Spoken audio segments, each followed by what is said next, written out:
오후 2시 서울의 한 요양병원 복도. 70대 중반의 한 남자가 지팡이를 짚고 천천히 걸어갑니다. 그의 손은 떨리고 있습니다. 315호실 앞에서 그는 멈춰 섭니다. 문손잡이를 잡은 그의 손에서 땀이 흐릅니다. 문이 열립니다. 창가에 앉아있던 여인이 고개를 돌립니다. 백발이 성성한 그녀의 눈빛과 남자의 눈빛이 마주칩니다. 40년이라는 세월이 순식간에 무너져 내립니다. 여인의 입술이 떨립니다. 눈가에 주름이 깊게 패인 그녀의 얼굴에서 눈물이 흐릅니다. 남자도 그 자리에 멈춰 섭니다. 가슴이 터질 것 같습니다. 당신이었습니까? 내가 평생 찾아 헤매던 그 사람이 여기 이렇게 같은 병원에 계셨던 겁니까? 마음을 여는 시간입니다. 오늘은 40년 만에 재회한 두 사람의 이야기를 들려드리겠습니다. 인생의 끝자락에서 다시 만난 첫사랑. 그들에게 어떤 일이 있었던 걸까요? 끝까지 함께 해주시기 바랍니다. 이준호 씨는 그날을 평생 잊지 못할 것입니다. 아침 일찍 병원에 도착한 그는 물리치료실로 향했습니다. 오른쪽 다리가 불편해 지팡이에 의지해 걷는 그에게 매주 화요일과 목요일은 치료를 받는 날이었습니다. 그런데 그날따라 치료실이 붐볐습니다. 대기 의자가 모두 차 있었습니다. 할 수 없이 복도 끝 의자에 앉아 자신의 차례를 기다렸습니다. 그때였습니다. 복도 저편에서 휠체어를 탄 노인이 간호사와 함께 다가왔습니다. 거리가 멀어 얼굴은 잘 보이지 않았습니다. 하지만 뭔가가 그의 가슴을 두드렸습니다. 설명할 수 없는 감정이었습니다. 가까워질수록 그의 심장은 더 빠르게 뛰었습니다. 그리고 그 여인이 그의 앞을 지나가는 순간 이준호 씨는 얼어붙었습니다. 그 옆모습, 그 분위기, 그 존재감, 불가능했습니다. 말도 안 되는 일이었습니다. 하지만 그의 가슴은 알고 있었습니다. 윤미선, 40년 전 그가 마지막으로 본 그 여자였습니다. 그날 저녁 이준호 씨는 간호사 스테이션을 찾아갔습니다. 떨리는 목소리로 물었습니다. 오늘 오전에 물리치료 받으러 오신 분 중에 315호실 환자분이 계셨나요? 간호사는 고개를 끄덕였습니다. 네, 윤미선 할머니시죠. 뇌졸중으로 입원하셨어요. 그 순간 이준호 씨의 세상이 멈췄습니다. 정말 그녀였습니다. 정말로 윤미선이었습니다. 40년 동안 꿈에서만 보던 그 여자가 같은 병원, 같은 층에 있었던 겁니다. 윤미선을 처음 본 건 1985년 봄이었습니다. 이준호 씨는 당시 시내 대형은행의 말단 직원이었습니다. 매일 아침 8시 30분 출근 도장을 찍고 창구에 앉아 고객을 응대했습니다. 그날도 평범한 하루였습니다. 오전 10시쯤 카운터 앞에 한 여성이 섰습니다. 연두색 블라우스에 검은색 치마를 입은 그녀는 긴 머리를 뒤로 묶고 있었습니다. 통장 개설하려고요. 그녀의 목소리는 맑았습니다. 이준호 씨는 서류를 건네며 그녀의 얼굴을 봤습니다. 그 순간을 그는 지금도 기억합니다. 봄 햇살이 창문으로 들어와 그녀의 옆 얼굴을 비추던 순간, 세상이 조용해지던 순간, 신분증 좀 보여주시겠어요? 윤미선, 23살, 주소는 은행에서 도보로 10분 거리였습니다. 통장을 만들고 그녀는 돌아갔습니다. 하지만 이준호 씨의 머릿속에서 그녀의 모습은 사라지지 않았습니다. 일주일 후 그녀는 다시 왔습니다. 입금하려고요. 3만 원을 입금하는 그녀를 보며 이준호 씨는 용기를 냈습니다. 저기 실례지만 자주 오시나요? 네. 매주 월요일마다 월급 들어오면 바로 저축하거든요. 그렇게 그들의 대화가 시작됐습니다. 매주 월요일 오전 10시 윤미선은 어김없이 그 시간에 왔습니다. 처음엔 업무 이야기만 했습니다. 금리, 적금, 예금. 하지만 시간이 지날수록 대화는 깊어졌습니다. 주말에 뭐 하셨어요? 영화 봤어요. 혼자? 혼자요? 재미있었어요? 그럭저럭이요. 다음엔 같이 볼까요? 그 말이 나오기까지 석 달이 걸렸습니다.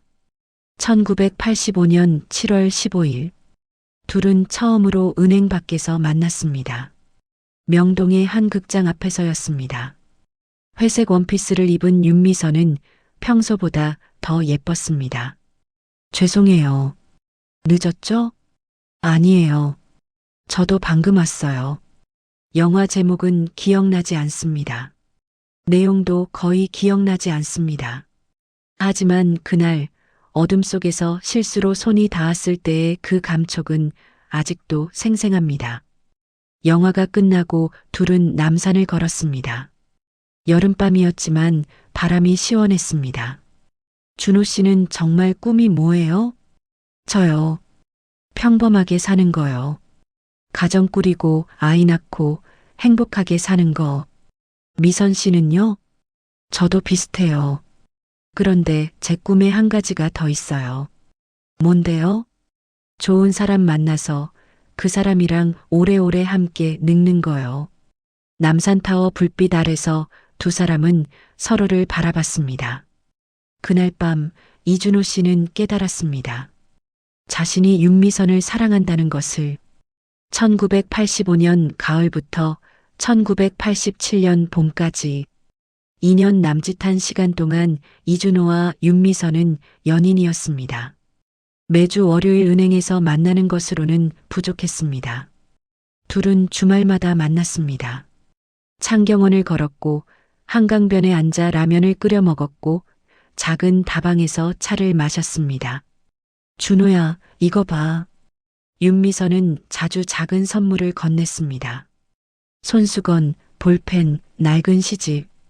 비싼 것들은 아니었지만 하나하나에 그녀의 마음이 담겨 있었습니다. 이준호도 마찬가지였습니다. 월급날이면 꼭 그녀에게 꽃을 사갔습니다. 튤립, 장미, 카네이션. 꽃을 받는 윤미선의 얼굴은 꽃보다 더 환했습니다. 1986년 가을, 이준호는 대리로 진급했습니다. 월급이 조금 올랐습니다. 그는 그 돈으로 작은 반지를 샀습니다. 은반지였지만 그에게는 세상에서 가장 귀한 것이었습니다. 미선아, 응, 나랑 결혼해 줄래? 석촌호수 벤치에서였습니다. 단풍잎이 떨어지는 저녁이었습니다. 윤미선은 울었습니다. 기쁨의 눈물이었습니다. 그래, 그럴게. 반지를 낀 윤미선의 손을 잡으며 이준호는 세상을 다 가진 기분이었습니다. 1987년 봄에 결혼하기로 했습니다. 준비할 것이 많았습니다. 집도 구해야 했고 가구도 장만해야 했습니다. 하지만 둘은 행복했습니다. 매일이 설렜습니다. 조금만 더 기다려. 조금만 더. 그렇게 말하며 둘은 미래를 그렸습니다. 작은 집에서 아침을 먹는 모습, 아이가 태어나 뛰어노는 모습, 함께 늙어가는 모습. 하지만 운명은 잔인했습니다. 1987년 2월, 겨울이 끝나갈 무렵이었습니다. 준호야, 우리 잠깐 만날 수 있어? 윤미선의 목소리는 평소와 달랐습니다. 떨리고 있었습니다. 왜? 무슨 일 있어? 만나서 얘기할게. 다음 날 오후 둘은 남산에서 만났습니다. 윤미선은 창백했습니다. 눈이 퉁퉁 부어 있었습니다. 무슨 일이야? 왜 그래? 윤미선은 한참을 말하지 못했습니다. 손수건을 꺼내 눈물을 닦았습니다. 그리고 떨리는 목소리로 말했습니다. 준호야, 미안해. 왜 미안해? 대체 무슨 일이야? 나 이사가. 이사. 어디로? 부산. 아버지 회사가 부산으로 옮겨가서. 그래. 그럼 우리 부산에서 살면 되잖아. 내가 은행 지점 옮겨달라고 할게. 안 돼. 왜 안 돼? 우린 결혼하기로 했잖아. 윤미선은 고개를 저었습니다. 눈물이 멈추지 않았습니다. 우리 결혼 못해. 그날 남산에서 윤미선이 한 말을 이준호는 평생 잊지 못할 것입니다. 우리 아버지가 사업 실패했어. 빚이 너무 많아. 부산으로 가서 새로 시작해야 해. 그럼 더 내가 도와줘야지. 우리 같이 가자. 안 돼, 준호야. 너까지 힘들게 할 수 없어. 무슨 소리야? 우린 결혼하기로 했잖아. 윤미선은 반지를 빼내 이준호의 손에 쥐어줬습니다. 미안해. 정말 미안해. 나 때문에 내 인생 망칠 수 없어. 미선아, 제발. 이준호는 윤미선의 손을 붙잡았습니다. 하지만 그녀는 고개를 저었습니다. 잊어줘. 날 잊고 좋은 사람 만나. 그렇게 윤미선은 떠났습니다. 며칠 후 이준호는 윤미선의 집을 찾아갔습니다. 하지만 집은 텅 비어 있었습니다. 이웃에게 물었습니다. 며칠 전에 이사 갔어요. 어디로 갔는지는 몰라요. 전화번호도 바뀌었습니다. 은행 통장도 해지됐습니다. 그녀는 완전히 사라졌습니다. 이준호는 부산까지 내려갔습니다. 일주일간 휴가를 내고 부산 곳곳을 헤맸습니다. 하지만 윤미선을 찾을 수 없었습니다. 부산은 넓었습니다. 사람은 너무 많았습니다. 결국 이준호는 서울로 돌아왔습니다. 빈손으로. 그날 이후 이준호의 삶은 변했습니다. 출근하고 퇴근하고 집에 돌아와 잠들었습니다. 친구들의 술자리 제안을 거절했습니다. 주말엔 집에만 있었습니다. 2년이 지났습니다. 3년이 지났습니다. 5년이 지났습니다. 주변 사람들이 걱정했습니다. 선을 봐야 한다고 했습니다. 결혼해야 한다고 했습니다. 1992년 이준호는 32살이었습니다. 부모님의 권유로 선을 봤습니다. 같은 은행에서 일하는 여자였습니다. 차분하고 착한 사람이었습니다. 나쁜 사람은 아니었습니다. 하지만 윤미선이 아니었습니다. 그래도 이준호는 결혼했습니다. 부모님을 안심시켜드리고 싶었습니다. 정상적으로 살고 싶었습니다. 윤미선을 잊고 싶었습니다. 결혼식 날 단상에 서서 아내를 바라보던 그 순간 이준호는 문득 생각했습니다. 지금쯤 미선이는 뭘 하고 있을까? 행복할까? 건강할까? 결혼은 했을까? 아이는 있을까? 답은 없었습니다. 이준호는 가정을 꾸렸습니다. 2년 후 아들이 태어났습니다. 3년 후엔 딸이 태어났습니다. 아이들은 건강하게 자랐습니다. 아내는 좋은 엄마였습니다. 이준호도 좋은 아버지가 되려 노력했습니다. 은행 일도 순조로웠습니다. 과장이 되고 차장이 되고 부장이 됐습니다. 강남에 아파트를 샀습니다. 차도 바꿨습니다. 겉으로 보기엔 완벽한 삶이었습니다. 하지만 이준호의 마음 한구석엔 항상 빈자리가 있었습니다. 밤에 잠들기 전 가끔 윤미선을 떠올렸습니다. 그녀의 웃는 얼굴, 그녀의 목소리, 그녀와 걷던 남산길. 아내에게 미안했습니다. 하지만 어쩔 수 없었습니다. 첫사랑은 그렇게 지워지지 않았습니다. 2010년 이준호는 은행에서 정년퇴직했습니다. 60세였습니다. 아이들은 이미 결혼해 독립했습니다. 집엔 이준호와 아내 둘만 남았습니다. 평화로운 노년이 시작되는 줄 알았습니다. 하지만 2015년 아내가 암 진단을 받았습니다. 췌장암이었습니다. 발견했을 때는 이미 말기였습니다. 6개월 후 아내는 세상을 떠났습니다. 이준호는 그제야 깨달았습니다.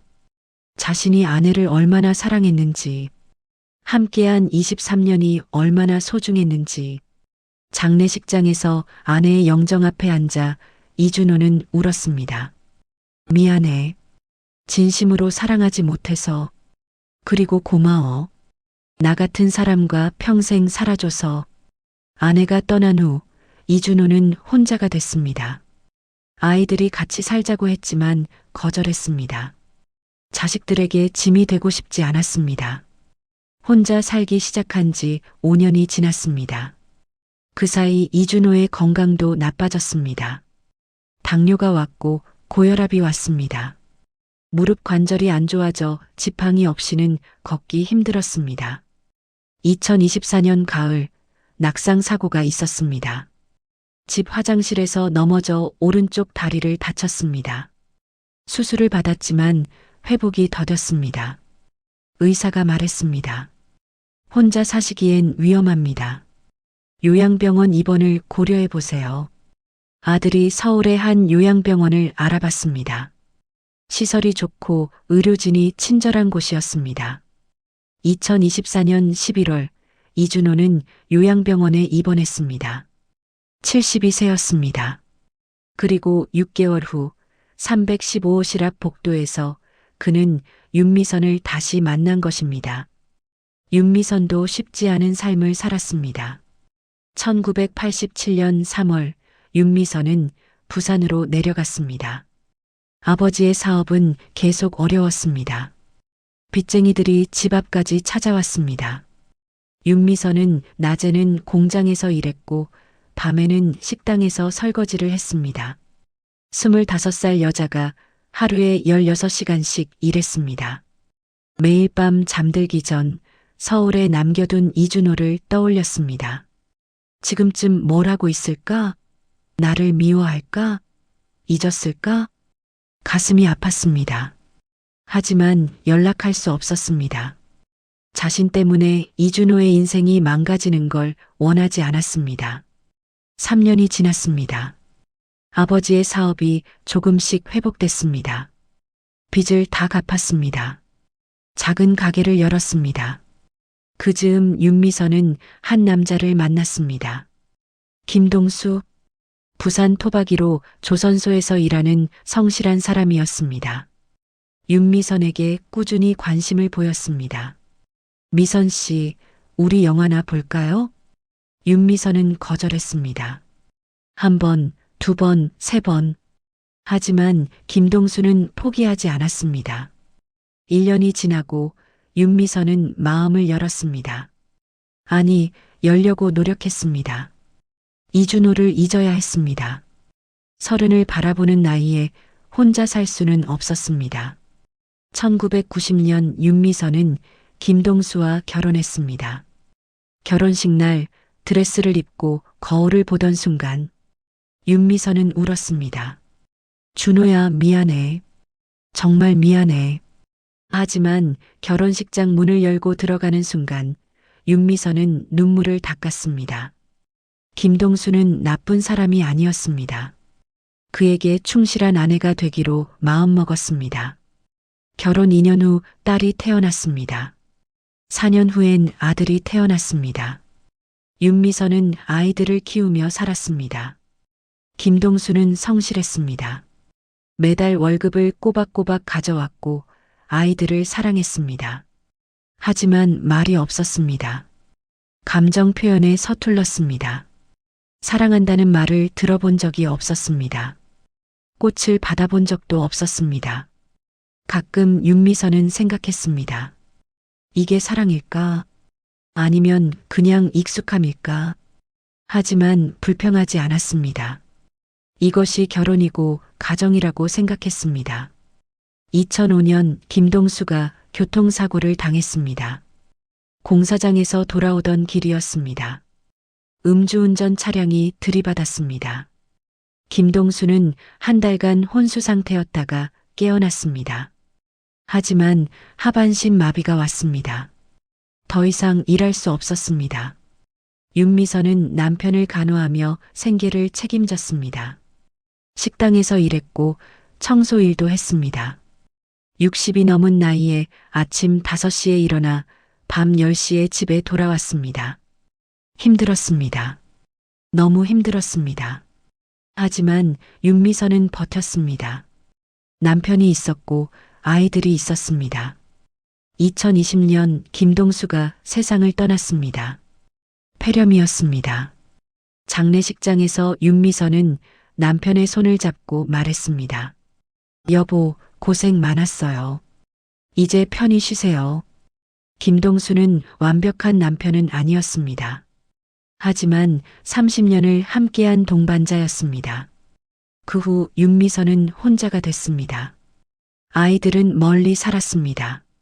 딸은 캐나다에 있었고 아들은 제주도에 있었습니다. 윤미선은 부산의 작은 원룸에서 혼자 살았습니다. 2024년 12월 윤미선은 집에서 쓰러졌습니다. 뇌졸중이었습니다. 다행히 이웃이 발견해 응급실로 옮겨졌습니다. 생명은 건졌지만 후유증이 남았습니다. 왼쪽 팔다리가 마비됐습니다. 딸이 캐나다에서 돌아왔습니다. 엄마, 이제 혼자 사실 수 없어요. 요양병원에 가셔야 해요. 딸은 서울의 요양병원을 알아봤습니다. 부산보다 시설이 좋았습니다. 2025년 4월 윤미선은 서울의 요양병원에 입원했습니다. 73세였습니다. 그리고 한 달 후 물리치료실로 가는 복도에서 그녀는 한 남자와 눈이 마주쳤습니다. 70대 중반의 그 남자, 지팡이를 짚은 그 남자, 윤미선의 심장이 멈췄습니다. 설마, 아니야. 그럴 리 없어. 하지만 그 눈빛, 그 분위기, 그 존재감, 준호, 이준호였습니다. 사흘이 지났습니다. 이준호는 315호실 앞을 배회했습니다. 가까이 가고 싶었습니다. 말을 걸고 싶었습니다. 하지만 다가갈 용기가 나지 않았습니다. 40년이라는 시간이 너무 무거웠습니다. 그녀는 나를 기억할까? 아니면 이미 잊었을까? 혹시 나를 보면 싫어할까? 괴로워할까? 고민하는 사이 일주일이 지났습니다. 어느 날 오후 이준호는 복도에서 간호사와 이야기하는 윤미선을 봤습니다. 휠체어에 앉아 있는 그녀는 예전과 달랐습니다. 머리는 새하얗게 새었고 얼굴엔 주름이 깊었습니다. 왼쪽 팔이 불편해 보였습니다. 하지만 그녀였습니다. 윤미선이었습니다. 간호사가 떠나고 윤미선 혼자 남았습니다. 이준호는 천천히 다가갔습니다. 윤미선은 창밖을 보고 있었습니다. 이준호가 다가오는 것을 눈치채지 못했습니다. 저기, 윤미선이 고개를 돌렸습니다. 두 사람의 눈이 마주쳤습니다. 시간이 멈췄습니다. 윤미선의 눈이 커졌습니다. 입술이 떨렸습니다. 준호 씨, 목소리는 예전과 달랐습니다. 나이가 들어 거칠어졌습니다. 하지만 그 억양, 그 말투는 여전했습니다. 미선 씨, 이준호의 목소리도 떨렸습니다. 오랜만입니다. 윤미선은 눈물을 흘렸습니다. 이준호도 눈시울이 붉어졌습니다. 정말 준호 씨예요? 정말 당신이에요? 네, 저예요. 어떻게 여기에? 저도 입원 중이에요. 6개월 전부터요. 그럼 우리 내내 같은 층에 있었던 거예요? 그런 것 같아요. 둘은 한참을 서로를 바라봤습니다. 40년이라는 세월이 눈앞에 있었습니다. 서로의 얼굴에 새겨진 세월, 구부러진 등, 주름진 손. 하지만 그 속에서 25살의 청년과 23살의 여인이 보였습니다. 미선 씨, 우리 얘기 좀 할 수 있을까요? 윤미선은 고개를 끄덕였습니다. 네, 그래요. 그날 오후 둘은 병원 정원에 나갔습니다. 5월의 햇살이 따뜻했습니다. 벤치에 앉아 둘은 조심스럽게 이야기를 시작했습니다. 그동안 어떻게 지냈어요? 그냥 살았어요. 평범하게요. 준호 씨는요? 저도요. 그냥 살았어요. 결혼은 했어요? 네, 했어요. 준호 씨도요?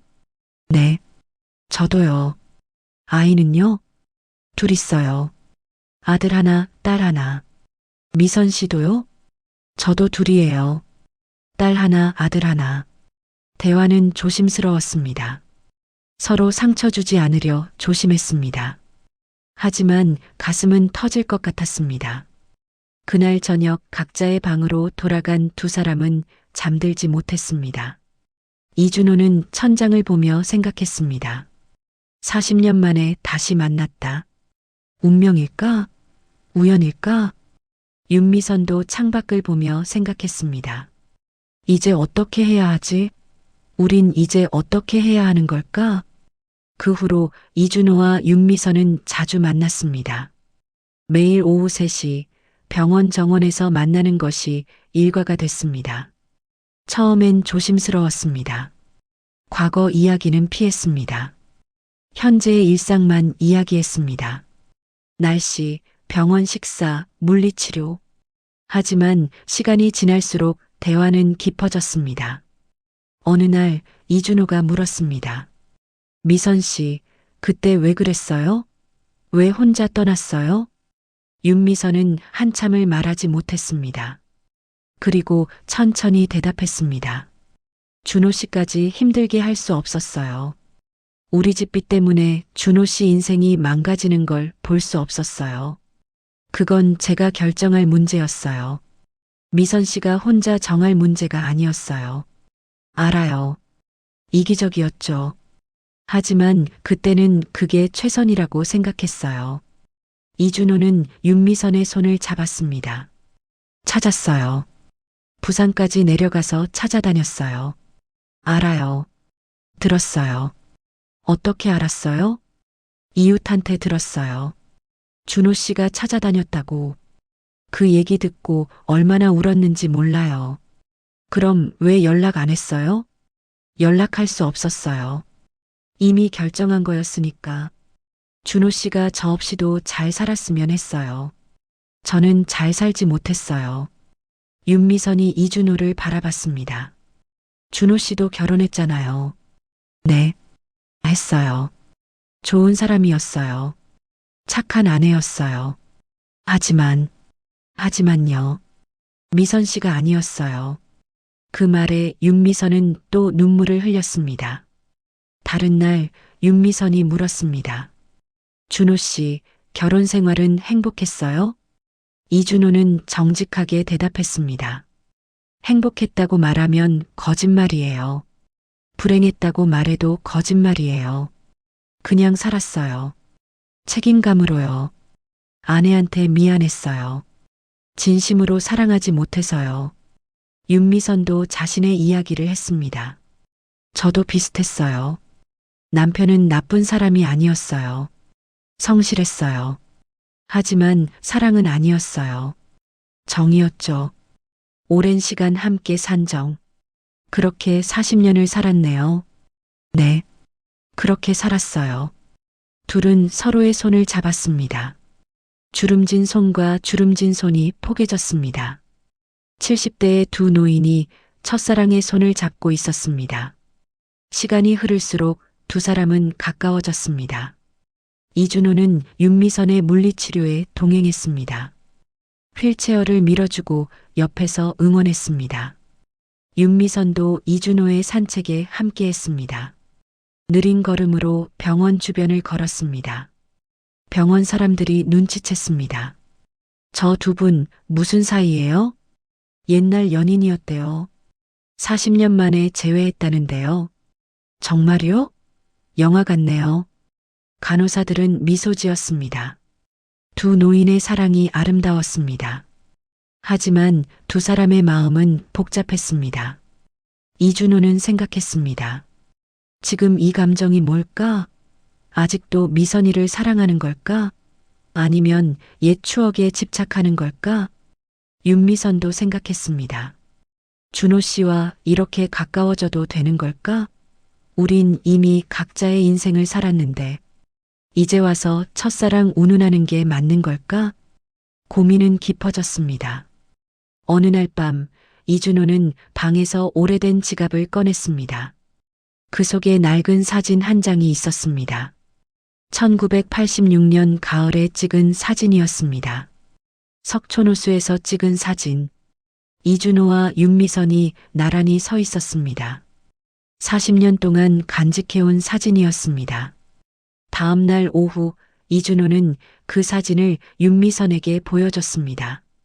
이걸 아직 간직하고 있었어요? 윤미선은 사진을 보며 눈물을 흘렸습니다. 우리 정말 젊었네요. 그때로 돌아가고 싶어요. 저도요. 그때로 돌아가면 뭐 하고 싶어요? 준호 씨 손 놓지 않을 거예요. 끝까지 함께 할 거예요. 이준호의 눈에서도 눈물이 흘렀습니다. 저도요. 절대 놓지 않을 거예요. 두 사람은 껴안았습니다. 70대 노인의 포옹이었지만 그 안에는 25 청년과 23 여인의 사랑이 담겨 있었습니다. 그날 밤 윤미선은 딸에게 전화했습니다. 엄마, 무슨 일이세요? 지혜야, 엄마가 할 얘기가 있어. 뭔데요? 윤미선은 이준호와의 이야기를 했습니다. 40년 전의 첫사랑, 요양병원에서의 재회, 그리고 지금의 감정. 딸은 한참 말이 없었습니다. 그리고 조심스럽게 물었습니다. 엄마, 지금 그분을 사랑하시는 거예요? 모르겠어. 사랑인지 옛 추억인지. 하지만 분명한 건 준호 씨와 있으면 마음이 편해. 오랜만에 진짜 내가 되는 것 같아. 딸은 잠시 생각했습니다. 엄마, 저는 엄마가 행복하셨으면 좋겠어요. 나이가 중요한 게 아니잖아요. 엄마도 사랑할 권리 있어요. 고마워, 지혜야. 이준호도 아들에게 이야기했습니다. 아버지, 그분을 사랑하시는 거예요? 사랑이라는 게 뭔지 모르겠구나. 하지만 미선 씨와 있으면 살아있는 것 같아. 40년 만에 처음으로 진짜 살아있는 것 같아. 아들은 아버지의 손을 잡았습니다. 아버지, 인생은 짧아요. 후회 없으셨으면 좋겠어요. 고맙다, 아들. 며칠 후, 이준호는 용기를 냈습니다. 미선 씨. 네, 준호 씨. 우리 사귈까요? 윤미선은 웃었습니다. 73살의 여자가 첫사랑에게 고백받고 수줍게 웃었습니다. 네, 좋아요. 그렇게 두 사람은 70대에 다시 연인이 됐습니다. 병원 사람들이 축하했습니다. 두 분 정말 멋지세요. 우리도 저렇게 늙고 싶어요. 이준호와 윤미선은 매일 함께 시간을 보냈습니다. 아침 식사를 같이 했고, 산책을 같이 했고, 저녁 산책도 같이 했습니다. 손을 잡고 걸었습니다. 이야기를 나눴습니다. 함께 웃었습니다. 40년 전에 하지 못한 모든 것을 지금 하고 있었습니다. 어느 날 저녁 석양을 바라보며 윤미선이 말했습니다. 준호 씨, 저는 후회 없어요. 뭐가요? 우리 이렇게 늦게 만난 것. 후회 안 해요. 왜요? 지금이라도 만났으니까요. 인생의 마지막에 진짜 사랑을 느낄 수 있어서 감사해요. 이준호도 고개를 끄덕였습니다. 저도요. 미선 씨와 이 시간을 보낼 수 있어서 감사해요. 우리 남은 시간 행복하게 보내요. 네. 그래요. 그 후로 1년이 흘렀습니다. 2026년 5월, 이준호와 윤미선은 여전히 같은 요양병원에 있었습니다. 두 사람의 건강은 예전만 못했습니다. 이준호의 무릎은 더 나빠졌고 윤미선의 마비도 호전되지 않았습니다. 하지만 두 사람은 행복했습니다. 매일 아침 7시 이준호는 윤미선의 방으로 갔습니다. 좋은 아침이에요. 좋은 아침이에요, 준호 씨. 함께 아침을 먹었습니다. 병원 식사는 맛없었지만 함께 먹으니 맛있었습니다. 오전엔 각자 치료를 받았습니다. 오후엔 정원에서 만났습니다. 벤치에 나란히 앉아 이야기를 나눴습니다. 과거의 추억도 이야기했고 현재의 일상도 이야기했습니다. 가끔 침묵이 흘렀습니다. 하지만 불편하지 않았습니다. 함께 있다는 것만으로 충분했습니다. 어느 날 오후 윤미선이 말했습니다. 준호 씨, 우리 40년 전에 결혼했으면 어땠을까요? 이준호는 미소 지었습니다. 아마 평범하게 살았겠죠. 아침에 일어나서 출근하고 저녁에 퇴근해서 밥 먹고 주말엔 아이들이랑 공원 가고 그렇게 평범하게 늙었을 거예요. 그것도 좋았을 텐데. 네, 좋았겠죠. 하지만 지금도 나쁘지 않아요. 그래요. 우린 40년을 떨어져 있었지만 결국 다시 만났어요. 그게 중요해요. 윤미선은 이준호의 손을 꼭 잡았습니다. 고마워요, 준호 씨. 다시 만나줘서. 저야말로 고마워요, 미선 씨. 그날 저녁 두 사람은 병원 옥상에 올라갔습니다. 서울의 야경이 펼쳐졌습니다. 불빛들이 반짝였습니다. 예쁘네요. 네. 정말 예쁘네요. 준호 씨. 네. 나 행복해요. 저도요. 두 사람은 서로를 바라봤습니다. 주름진 얼굴, 백발, 구분 등. 하지만 그 눈빛만은 40년 전과 같았습니다. 사랑하는 눈빛이었습니다. 이준호가 윤미선의 손에 입을 맞췄습니다. 평생 사랑했어요. 저도요. 앞으로도 사랑할게요. 저도요. 하늘에서 별이 빛났습니다. 40년이라는 긴 세월이 흘렀습니다. 많은 것이 변했습니다. 젊음도 잃었고 건강도 잃었습니다. 하지만 한 가지는 변하지 않았습니다. 서로를 향한 마음. 그 마음만은 40년 전이나 지금이나 똑같았습니다. 두 사람은 손을 잡고 옥상에 서 있었습니다. 70대 노인 두 명이. 하지만 그들의 가슴 속에는 25과 23의 청춘이 살아 숨쉬고 있었습니다. 인생의 저녁이었습니다. 하지만 가장 아름다운 저녁이었습니다. 함께하는 저녁이었으니까요. 여러분, 이준호 씨와 윤미선 씨의 이야기 어떠셨나요? 40년 만에 재회한 첫사랑. 인생의 끝자락에서 다시 만난 두 사람. 우리에게 이 이야기는 알려줍니다. 사랑에는 나이가 없다는 것을, 후회 없이 살아야 한다는 것을, 그리고 진심은 언젠가 닿는다는 것을. 여러분도 소중한 사람이 있다면 오늘 꼭 마음을 전하세요. 내일은 너무 늦을 수 있으니까요. 오늘 이야기가 마음에 드셨다면 구독과 좋아요 부탁드립니다. 여러분의 삶에 사랑과 행복이 가득하길 바랍니다. 감사합니다.